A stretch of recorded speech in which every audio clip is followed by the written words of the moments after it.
তো দুর্গাপুজো তো মোটামুটি শেষ হয়েছে না ভাই, নাকি?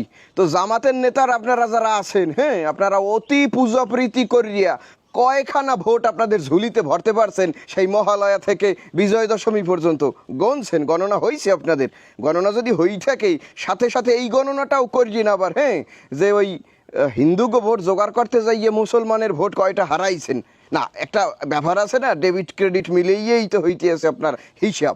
এখন আবার অনেকে বলতে পারেন যে না ভাই, আপনি স্পেসিফিকভাবে জামাতের নাম কেন নিলেন, এখানে বিএনপির নাম নিলেন না কেন? বিএনপির নেতারাও তো পুজো মণ্ডপে গেছে, তারাও তো হিন্দুদের পাও কম চাটে নাই। বাবা কম বেশি বাবা কি চাটছে, কিন্তু কথা হইতে আছে ওই জিন্সের প্যান্ট টি শার্ট পরিয়ে এই পরে খারাইয়ে মোতা, পাঞ্জাবি পায়জামা দাড়ি টুপি পরিয়ে খারাইয়ে মোতা, এই দুই মোতার মধ্যে কিঞ্চিত পার্থক্য আছে, যেটা আমি আরও দুই একটা ভিডিওতে বলছি। তো এই জন্য ধরেন যারা বিএনপির মুসলিম নেতা আছে বা যারা বাংলা লাইনের আছে, তারা তো এমনিতেই একটু ধর্মীয় জ্ঞানের দিক থেকে একটু মূর্খ বলা চলে, কোরআন হাদিস সম্পর্কে কম জানে। তো যারা কম জানে, না জানিয়ে ভাব করায় এক, আর যারা জানে কিংবা দিনের দীক্ষা দেয়, যারা হইতেছে ওয়াজ করে, নসিহত করে, তারা যখন মনে করেন আকাম করি বসে, তখন তো একটু দৃষ্টিকটু লাগেই। এই জন্য আমি স্পেসিফিকভাবে তাদের নামটাই নিলাম। এবং আমার যেটা মনে হইতেছে না ভাই, বর্তমানে এই ইসলাম, এই ধর্মটা হইতেছে অনেকটা সিগারেট ব্যবসার মতো। কীরকম?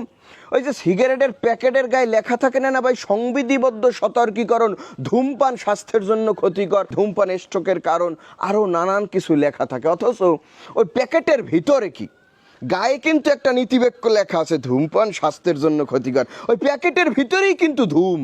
ওই শেখ হাসিনার আমলে হিন্দু মুসলিম সম্প্রীতির নামে একটা লাইনকে এস্টাবলিশ করার জোর প্রচেষ্টা চালানো হয়েছিল।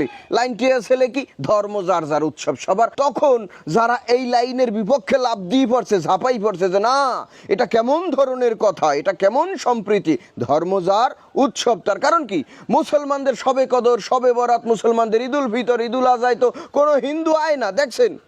দেখছেন আপনি কোনো ধরনের আপনার অনুষ্ঠানে গরু জবজে কালে দেন, রুটি ফিটে গরুর গোস্ত খাইতে কোনো হিন্দুরে আইতে দেখছেন? দেখেন নাই।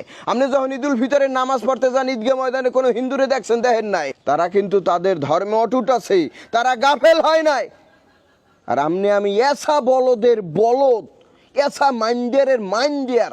আমাগো এই বরিশালের একজন খ্যাতনামা আলেমে দিন আল্লামা দেলোয়ার হোসেন সাইদির হুজুরের একটা ওয়াজ শুনছি, অষ্টাকি হুবহু আমি শুনাইতেছি।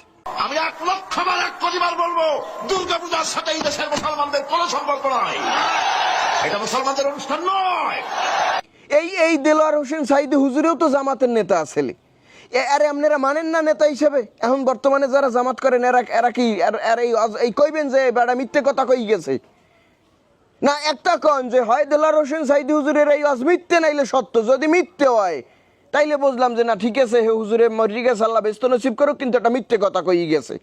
আর যদি সত্য হয় তাইলে কন যে সত্য, আমরা এই কথাটা মানি নাই, আমরা আসলে গাফেল হয়ে গেছি, আমরা আসলে এটা ভোটের জন্য আমরা আসলে ইসলাম ধর্মকে অপমান করছি, অপদস্থ করছি। কন একটা তো মানবেন আপনি, মানে ওই গাছেরও খাইবেন, তলারও কুড়াইবেন। আবার একজনারে দেখলাম, শিশির মনির সাহেব, আরে সর্বনাশ, লোকটার আমার এত ভালো লাগতো আপনি জানেন না। হেবাডারে দেখলাম যে হে এই বিষ্ণু, এই কৃষ্ণ, এই মোহাম্মদ, এই মুসা, এই ঈসা আমাদের সামনে ন্যায় এবং সত্য প্রতিষ্ঠার প্রতীক। মোহাম্মদ সাল্লাল্লাহু আলাইহি সাল্লাম, হ্যাঁ, এবার সাল্লাল্লাহু আলাইহি সাল্লাম কয়ও নাই। আমার নবীর নাম লইলে সাল্লাল্লাহু আলাইহি সাল্লাম কয় লাগে, হ্যাঁ কয় নাই। একদিকে রোজা, আরেকদিকে হলো পূজা। রোজা আবার পূজা বাবা এক পালায় উড়েই ফেলাইছে। আরে মানুষ মানে ভোটের জন্য কত নিচে নামতে পারে আপনি চিন্তা করতে পারেন? এত নৈতিক অবক্ষয় কোন পর্যায়ে গেছে। ক্লারিফাই করছে পরে আবার যে সে কি জন্য এইটা বলছে, কি জন্য বলছে। আরে ভাই, কোনো ধরনের ব্যাখ্যার দরকার নাই, কোনো ধরনের ক্লারিফিকেশনের দরকার নাই। এই দুইটা নাম একসাথে বয় না। যার ধর্ম তার কাছে, সে একটা আইডিওলজিতে বিশ্বাস করে, সে তার আইডিওলজিলেই থাকবে। আমি আমার আইডিওলজিলে বিশ্বাস করি, আমার আইডিওলজিলেই থাকবো। হিন্দুগো লাগে আমাগো অবস্থান সহ অবস্থান, আমরা একই সমাজে বসবাস করি। হাগো লাগে আমাগো কোনো মারামারি কাটাকাটির সম্পর্ক নাই। অতি ভক্তি চোরের লক্ষণ। এত ভক্তি দেখান লাগবে কি লাগে? হাগো লাগে কি আমাগো কোনো মানে হাগো আলের ঘরে ভিডিও মারছে, হাগো লাগে আমাগো শত্রুতা আছে যে এত প্রীতি দেখান লাগবে? এখন একাল উপসেই ফরান লাগবে।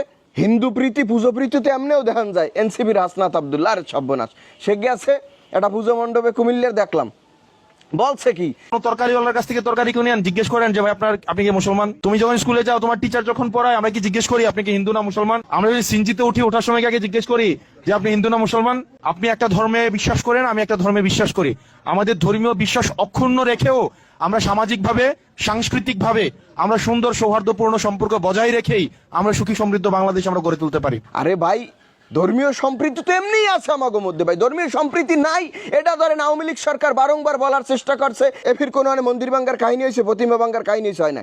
এর আগে মনে করেন হাজার নিয়ে একটা নাটক হইতে বহির্বিশ্বের দ্বারা দেখাইতে যে এখানে জঙ্গিদের আস্থানা আছে, তারা বারংবারই পূজা আসলেই এরকম একটা মনে করেন যে দঙ্গর্ষ চালায়। এটা একটা টার্ম ছিল, পলিটিক্যাল টার্ম। যারা নিপীড়নে আছে, নির্যাতনে আছে, এটা হয়তো দ্বন্দ্ব, এমনি দ্বন্দ্ব। এটা ধর্মীয় কোনো দ্বন্দ্ব না, এমনির কোনো দ্বন্দ্ব।